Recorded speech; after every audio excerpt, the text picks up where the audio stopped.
And there's Marillion, a newish band with a single already under their belts, and they'll be featuring on the programme a bit later on. But for starters, a man who's pioneered taste in music is outmatched only by Kenny Dalglish's goal-scoring ability. I got him up really early this morning and dragged him in here to make his first appearance for ORS. Here's music-loving John Peel. Thanks very much, Peter. Part of our jobs as disc jockeys is listening for new bands with which to thrill our audiences. And to help with this, I rely on a wide assortment of magazines. There aren't nearly as many independently produced fanzines as there were in the late 1970s, but they still come in at a fairly impressive rate. This week there's been Deadbeat from Edinburgh, Juniper Berry Berry from Alloa, Panache, which comes, I think, from Staines, At the Controls from Reading, Certain Gestures from Hampton, Middlesex, I knew that had happened, and Ultimate Worm from Blackpool. Between them, they cover a pretty wide range. Local bands in At the Controls, literature and art in Certain Gestures, and logically, Scottish bands in Deadbeat and Juniper Berry Berry. Ultimate Worm sets the tone for the more traditional fanzines with its cheery greeting, Hello Granny Bashers. There's also Clank, which seems to be written in Flemish, and the excellent German magazine Specs from Cologne, which is always useful, if only for its lists of European record releases. Also from the greater Europe is Holland's Vinyl, which is now available here with translations, often unintentionally humorous, and a flexi-disc, which in this issue features the Cocteau Twins. And then from Maastricht, in the south of Holland, Peas magazine, which concentrates on the people who wear the clothes and buy the records rather than on those who make them, like our own ID.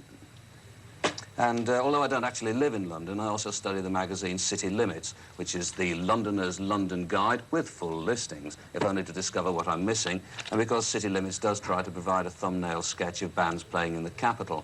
It was, for example, through City Limits and the excellent irregular magazine Collusion that I first heard of the three Mustafas 3, who were featured on my radio programme last night. Collusion covers an extraordinarily wide range of music, with issue 4, out shortly, boasting features on the erotic pleasures of the dance disc, the image of women in Haitian music, Disney music, and records with covert gay lyrics, amongst other things. However, my favourite magazine of all is The End, from Liverpool, which concerns itself with music, beer and football, the very stuff of life itself.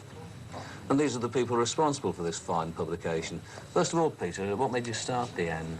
We wanted to start it because there's no magazine in Liverpool which catered for the type of people that we were, wanting to cater for, the average young Liverpudlian. And yeah, but there were fanzines and magazines. Yeah, it was more for students, types or arty-farty types, whatever you call them.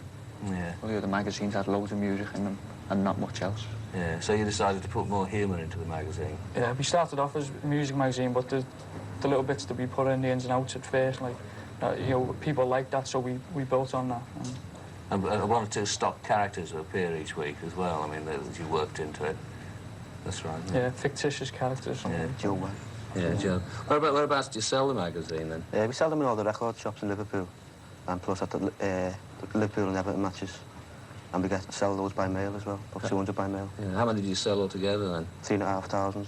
Yeah. Was that the last one, the one with... That was the last one, yeah. We sold the extra 1,000 because the Yozza was on the cover. Yeah, with Bernard Hill. Yeah. I mean, does that bother you, though? Because that's been picked up by everybody and it's sort of turned into a professional Liverpudlian thing. There seems to be a lot of professional Liverpudlians fans. Yeah, the people who tend to appear on telling that, who are trying to be funny from Liverpool don't tend to be funny, they never come across as being funny.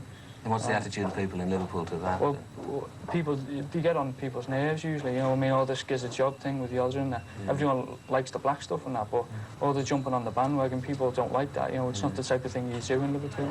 Well, there's been one criticism of the magazine which I've heard has been you appear to be endorsing football violence and things. What do you say to that? It's all a joke. We get letters from around the country about football hooligans, so-called. And we print them, but we always skip them at the end because they are funny to look at. Yeah. So, I mean, did just the five of you put the magazine together? Or are there... Yeah, basically the five, but there's a lot of contributions. People send poems and see things written on. Do you think that the magazine's too Liverpool to be attractive to other people? Well, at first we thought that, but there seems to be a lot of people from around the country, been writing in. There are no comparable magazines from anywhere else. We've never seen one. It's a lot to do with football as well, isn't it? So.